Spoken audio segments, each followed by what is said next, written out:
Well, I came up with 6 steps because, I mean, if you go into change and you look at it and the steps of change, and I look at them and I'm like trying to use that model to figure out what happened to me. But there's all this pre-contemplation, contemplation. There's like Right. 5 steps. It's like, dude, stop.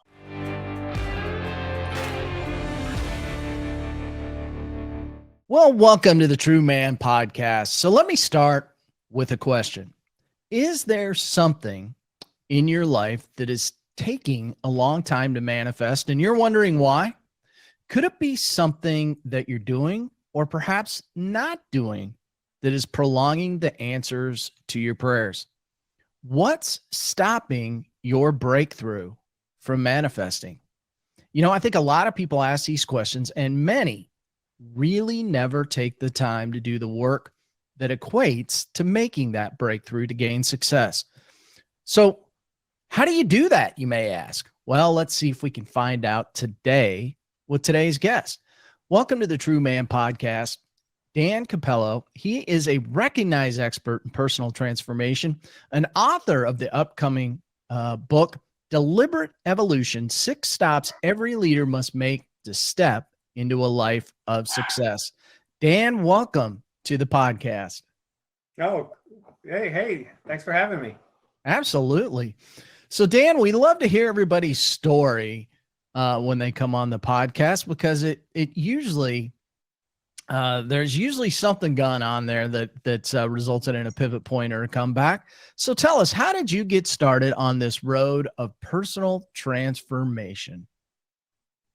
Well, I've been a chef, a professional chef for almost 30 years, and with that, a lot of the you see the Gordon Ramsay show, and you're thinking, oh yeah, that's not that's made up, that's not reality. Well, that is like the G-rated version of what really happens in a kitchen a lot of the time, especially a high-end professional kitchens, because it's there's 100 200 people walk in at the same time and they want their food right then because it's a private club, and it's like it's just chaos. It's yelling, it's screaming, it's pans flying and all that. Well, after a while, you do that long enough, you get burned out.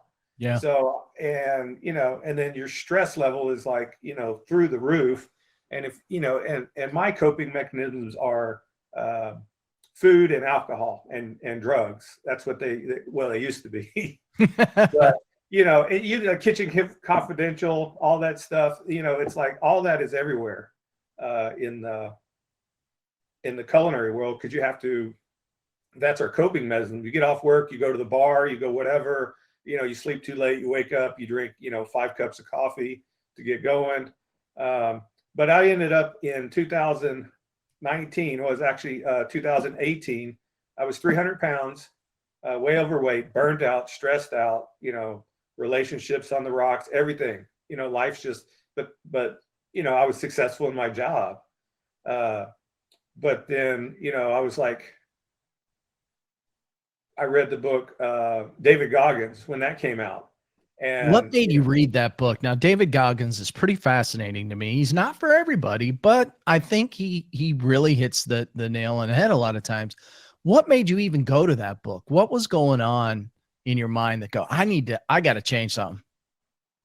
Well, I mean, it's his whole story. I mean, he went from 300 pounds and down to a Navy SEAL weight to be able to go through that.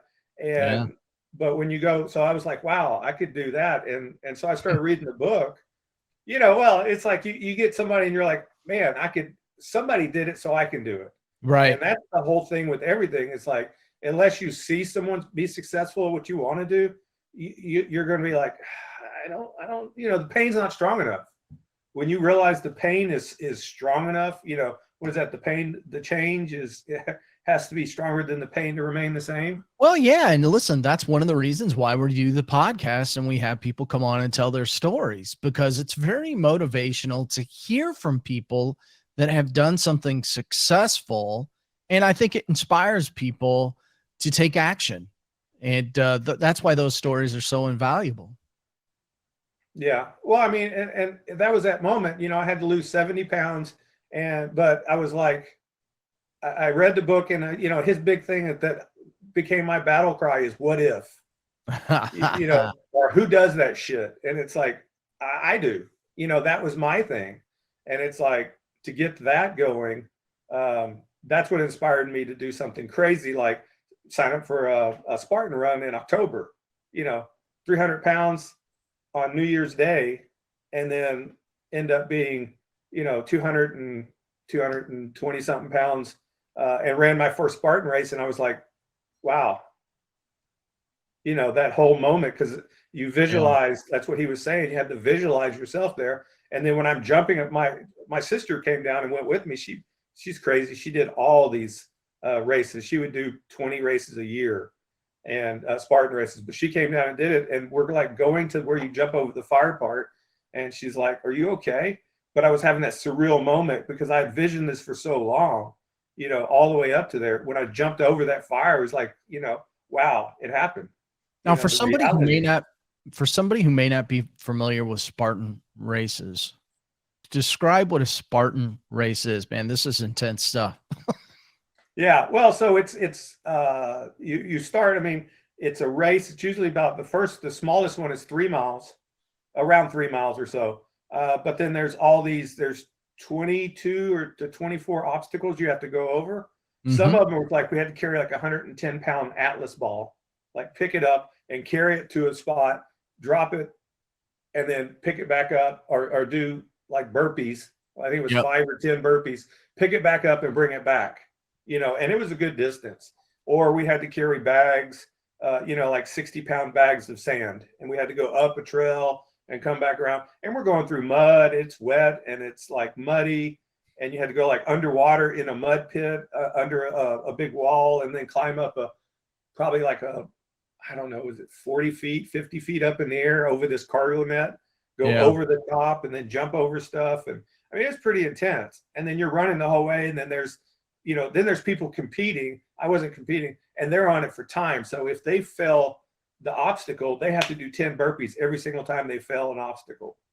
Yeah. So It's intense stuff. 3 miles seems innocent till you stick a bunch of stuff in the middle of the road. So oh here, yeah. yeah. So here's a question for you.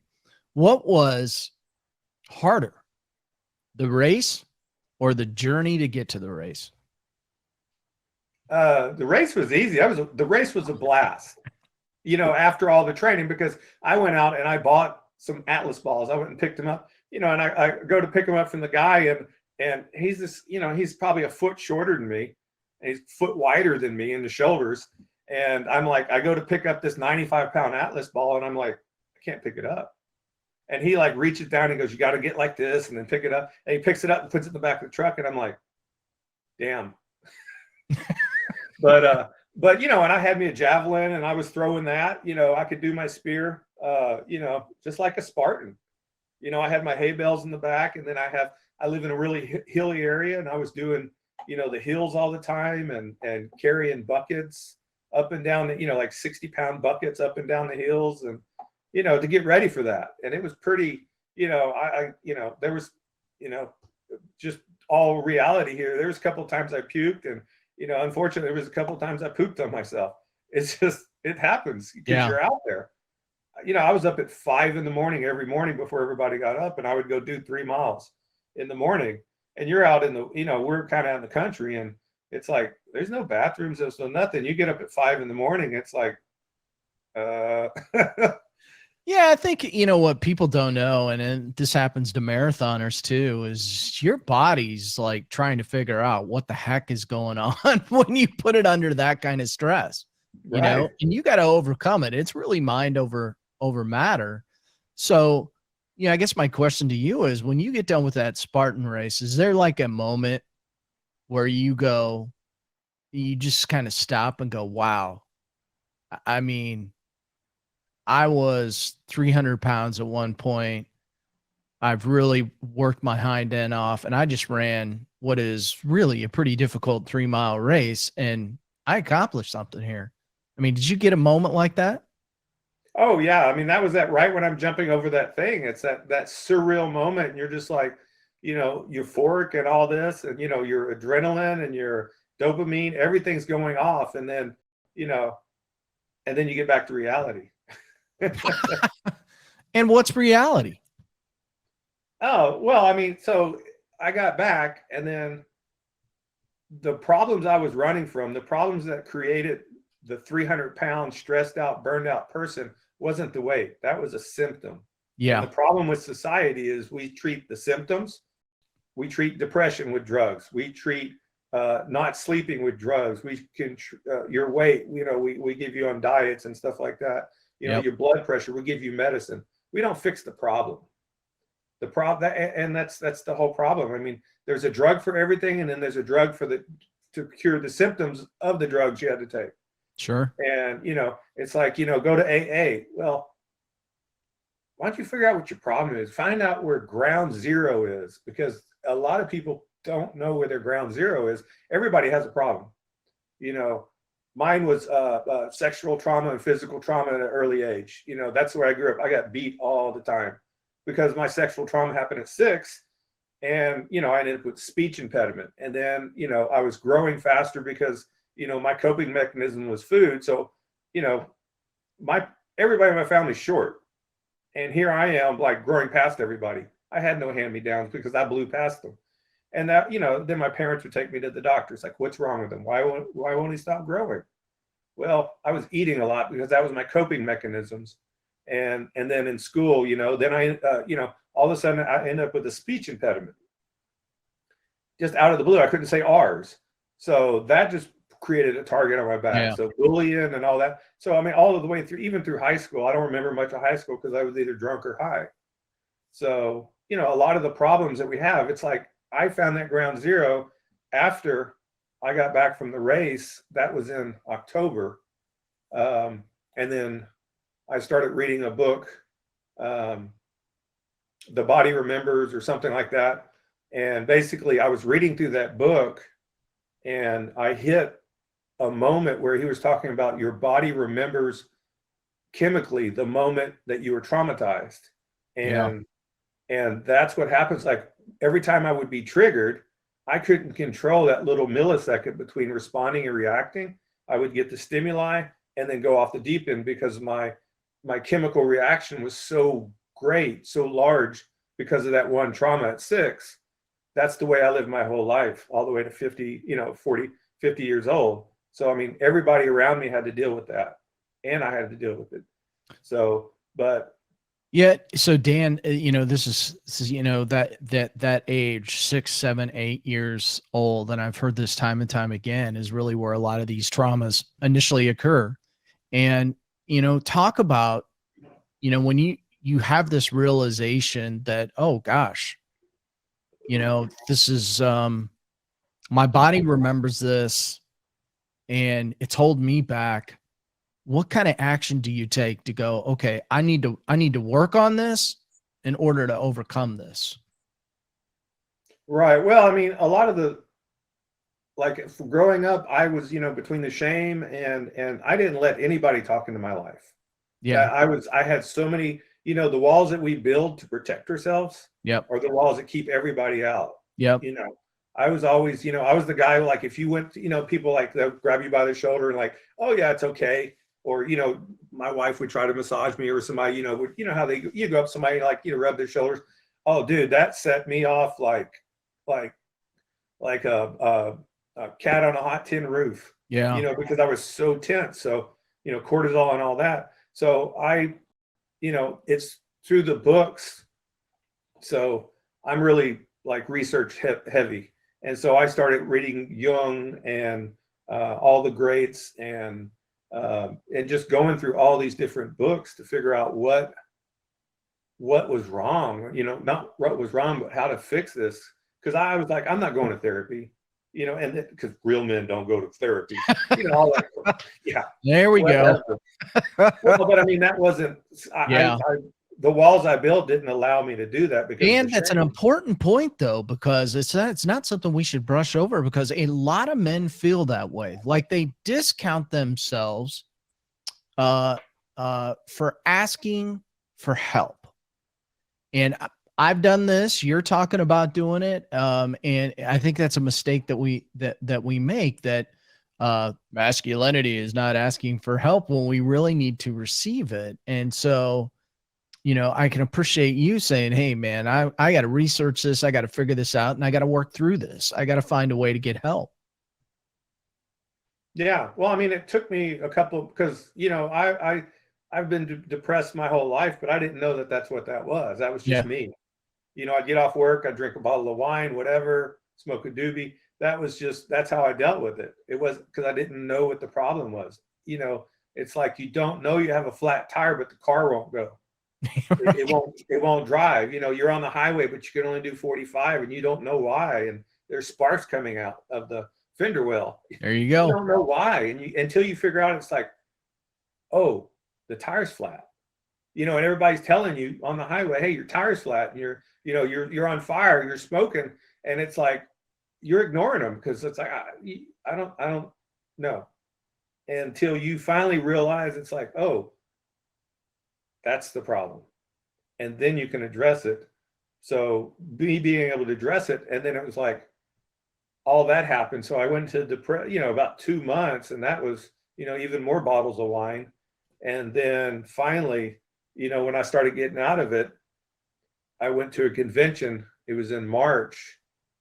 It was for chefs and stuff. And then one of the chefs was up there talking about his emotional breakdown at the Master Chef's exam, which is this intensive 7-day, you're cooking for these very particular, they're master chefs. And so it's very high stress, and they're all standing there watching you, and commenting on you, and you get these critiques at the end. It says, well, you did this wrong, and you didn't sanitize this, and you did. So, and he broke down, and all he said is, I could remember he was like his family. It's what all he was worried about that moment. So he had to leave the test. Wow. But I'm like watching him on stage, and I'm like, dude, that's what I need to do. I need to tell people how to get out of this hole. And then COVID hit. Yeah. And that didn't help anything, because I was already starting to, even like that day, I was running at the hotel on a thing, because I was signed up for another Spartan race. And I think it was that summer or the spring. And all of a sudden COVID hit, and all the Spartan runs got canceled. Yep. So, I lost all that weight and got into shape, but then for the COVID and all that, and then going through that mental part I had to go through, I did put some weight back on, but, I'm still 50 pounds down, but, it's the amazing what the mind will make you do, because it's coping. And, until you can recognize recognize and actually address your coping mechanisms, you can't control them.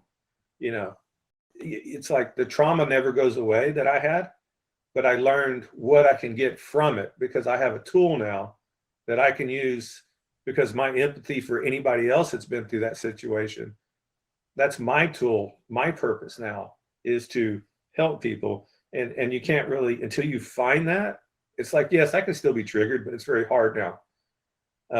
But my cortisols are down. The one thing that I did find from all this, and I tell everybody, is I found peace. What do you 50 think? years, I've never had peace, because I was always aroused.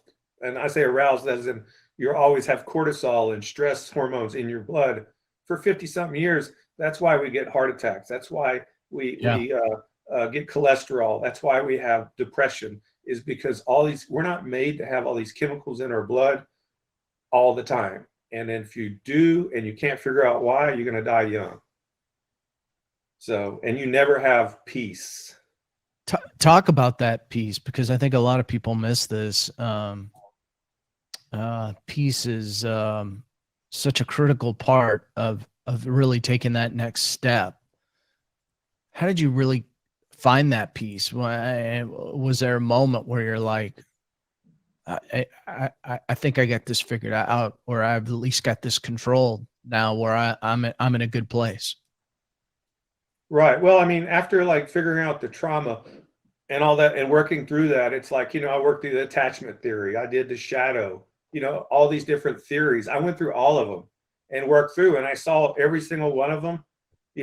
All of them weren't correct as far as my concerns, but every single one had a part I could take from it. Sure. And actually work it into my life to where I could actually, it's like you have to it's the problem with all of us is the relationship we have with ourselves.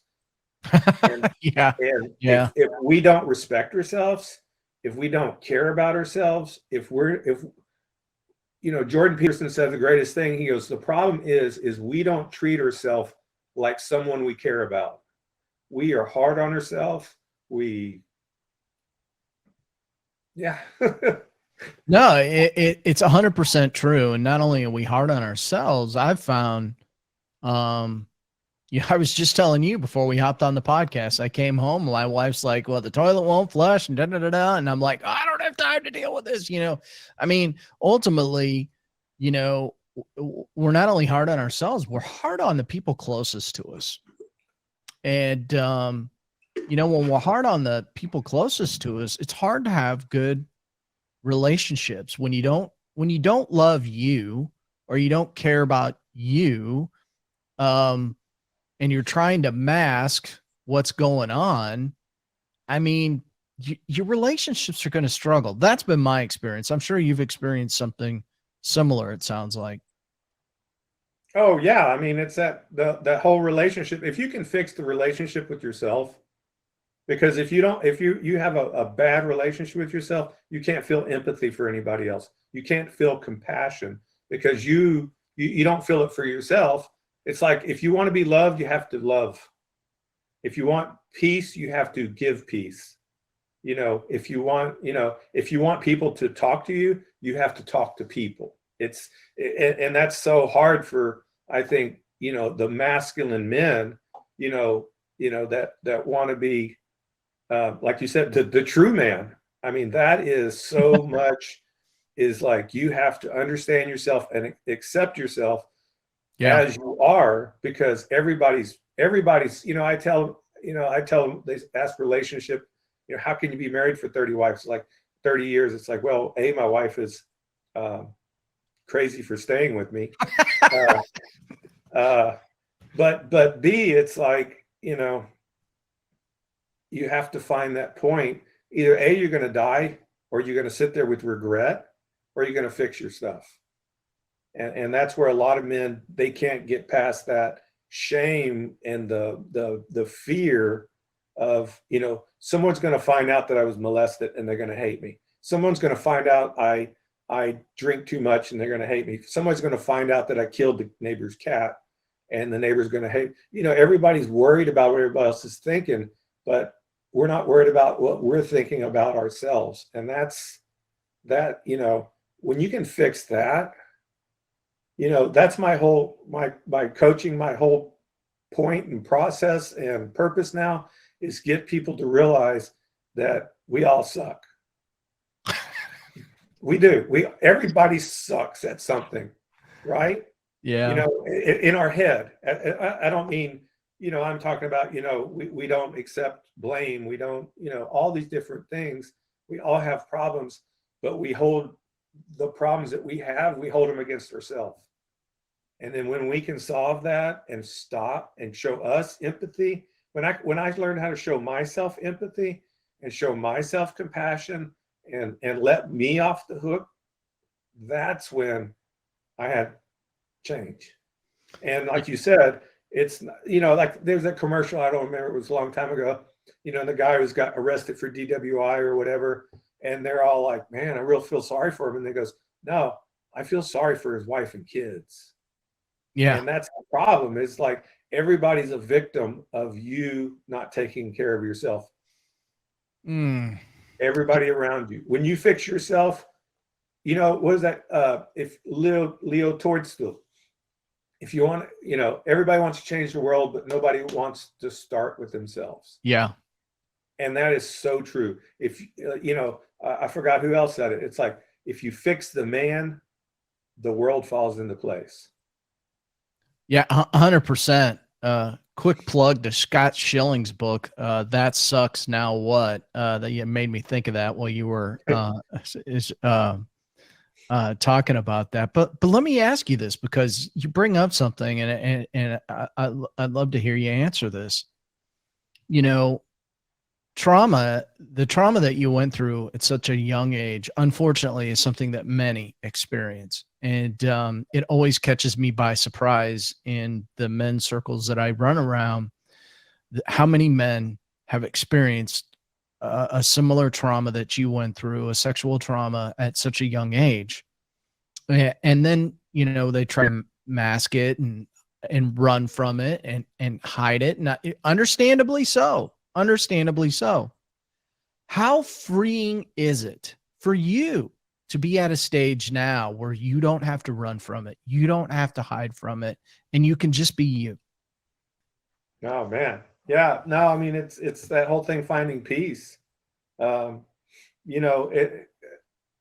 there's that little bit, to be able to react to someone is one thing, because that's, you get the stimuli, and then, someone snaps at you and you snap back.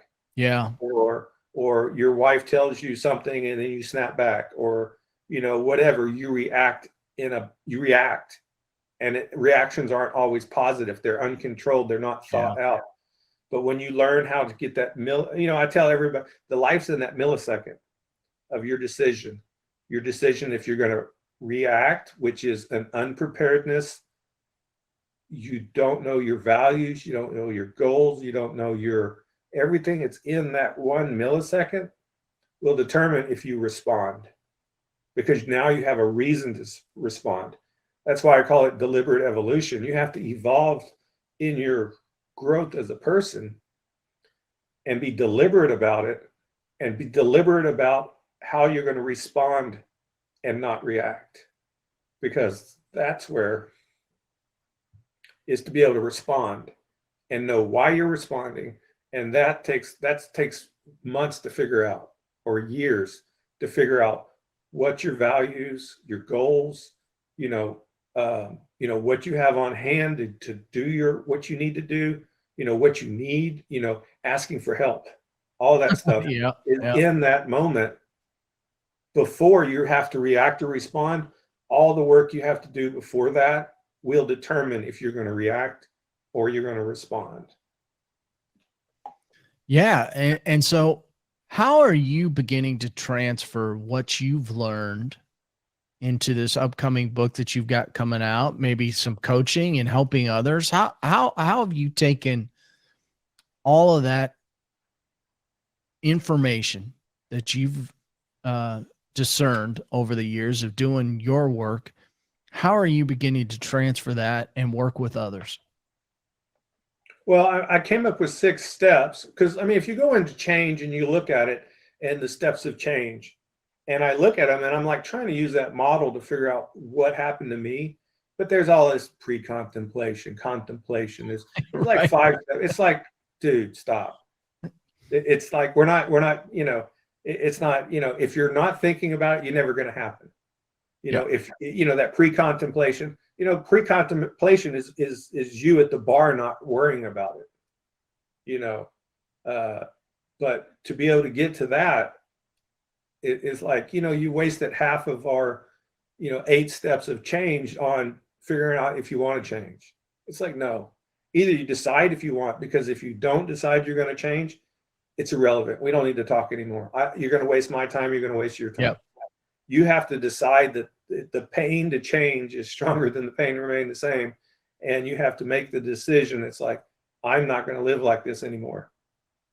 And once you figure out that, that's where those 6 steps, that's the whole book. It goes in, I put the story about what happened to me and all that. And it's like, it's like, why am I telling people this? Why, is this too much information, or is this, it's like, no, because there's somebody out there that needs this information to know that they can change.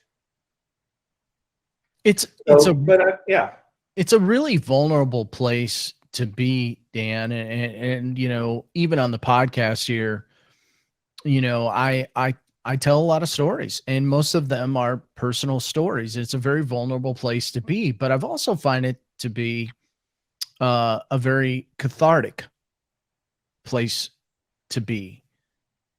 Was that your experience as you've been trying to put this book together and work with these steps that you've created? Yeah, no, I mean, I started writing a book, and I ended up with like a 60,000 word manuscript. Right. And then I joined this mastermind, and because I wanted to get the book out there. That's the main reason I joined the mastermind. Well, it was on purpose too. So that's where I learned about purpose too. It's like, wow, that's, what you have to help others. That's your purpose. It's not what you can do for yourself. It's what you can help others with. And then fulfillment comes by using your purpose, which is what you have to help others. So when you help others, you're fulfilled. And that's the problem with the world is we haven't figured that out. So, but I had this manuscript, and then it's like, the lady read it, and she's like, well, this is great, this is good, but this is what everybody's saying. You're not in here. This is what everybody says. It's just another book. It's like, you have to write a book that's about you, about your experience, about where you're coming from, your point of view. It needs to have your pain in that book so people can see their pain in your pain. See your recovery and your, you moving up out of your pain, that they can see that they can go on that same journey to get out of their pain.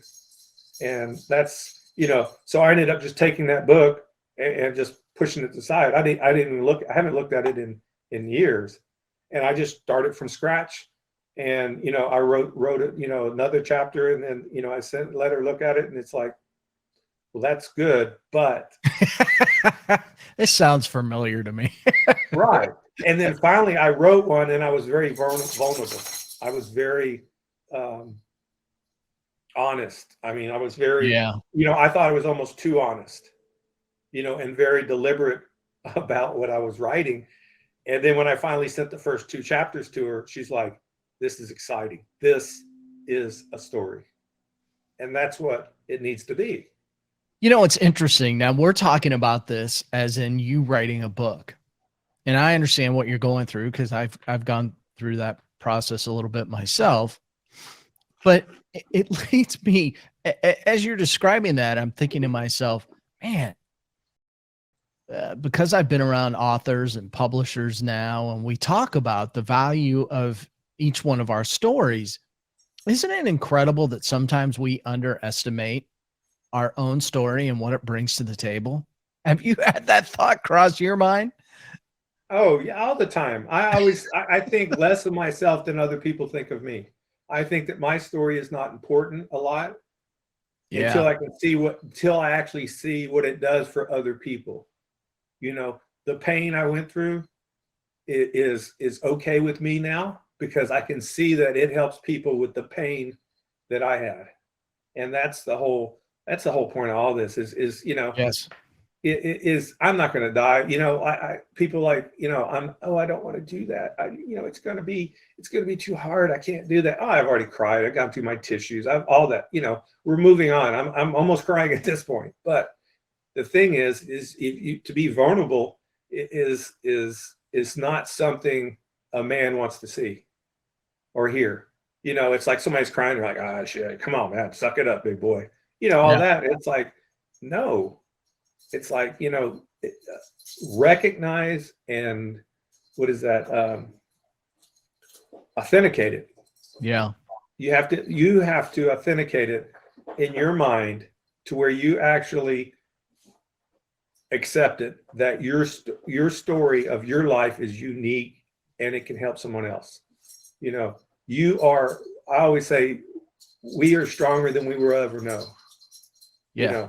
Everybody.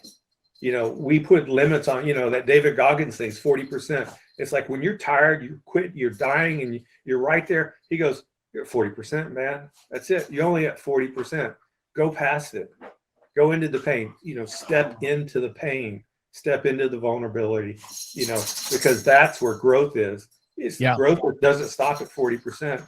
It's like, cry it out, do whatever, tell whatever, yell, scream, whatever you have to do, but get past that point, because that's your glass ceiling. Once you get through that, you break through that glass ceiling and your limiting beliefs that you aren't good enough, that's that whole, we're all good enough. Oh yeah. No, 100%. I got a little note right here on my computer monitor. Cause I'm one of these guys, I want to eat the whole elephant at once. Right. So, and basically that sticky note says 1% every day. Just do something, take some action, just do something to move the needle every day, personally, professionally. And I try to stay focused on that, because, we all get quote unquote busy with our lives, and it's easy. The easy part is just not to be moving forward, not to be taking action. That's easy. The hard part is just to move that needle a little bit each day. And I think that's the important part. Sounds like that's the journey you've been on as well. So Chef Dan, come on, let's have some fun here, man. What is, because you've been a chef for a long time. You've been in some cool places. I didn't tell you this when we originally talked. I got a beautiful Ben Hogan frame picture on my wall, because Ben, quite honestly, in my opinion, had the most beautiful golf swing of all time. And so I've got that thing up on my wall where I can look at it. And you were at one of his old clubs. What is your favorite thing, Chef Dan, to make? Oh man, everybody's like, oh yeah, it's all this. My favorite thing is just tacos, man. Something with tacos. I like that. Yeah, or barbecue. I got my. Well, now you're in Texas. That's not fair. Well, yeah. I mean, it's like it's just like good piece of brisket or. Oh, amen. Yeah, I mean, that's the religion down here is beef. Yeah. But well, here's my wife and I lived in Texas for 9 years, and in my experience, I've never lived anywhere like Texas when it comes to brisket. And it in fact, the next time I'm back in Texas, that's the first thing I'm going for, because nobody does brisket like they do in Texas. I'm just telling you right now. Yeah. Oh yeah, no, but I mean that goes back to like my dad and grandpa. They're originally from Lockhart. Well, that's the Mecca, because there's Kreitz, there's Blacks. That's where it all started. That's one of the big, and I was eating there in the 60s and 70s. Maybe I don't remember the 60s because I was really a kid, but I mean we would go up there and go hang out, and that was barbecue, man. We'd go there, and grandma liked Blacks and grandpa liked Kreitz, and that was it. That was it. There you go. Barbecue and tacos, man. That's why you and I get along so well, right there, for sure. So Dan, as we wrap up today, tell everybody, how can they get a hold of you? How can they check out this upcoming book that you've got coming out here? Well, you can go on to www.dancapello.com/free, and you can sign up for, it'll give you a deliberate evolution life primer on change.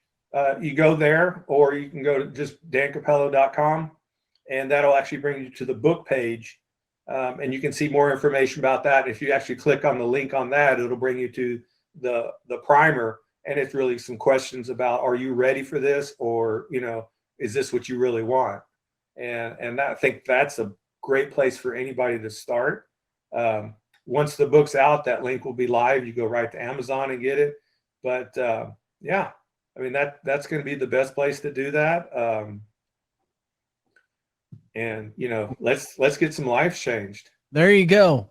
And Dan, really appreciate you being on the show today and hearing your story. I think it's just so important that we get stories like this out. And I'm glad you chose to write a book. I mean, I think that that's equally as important, to get those stories out there. And that's exactly how we begin to change lives, is that, people hear these stories and they know, hey, somebody survived this, and I can get through, whatever trauma or stuff that I've been through, as well. So thanks, Dan, for telling your story and being on the True Man podcast. No, thanks for having me. It was great.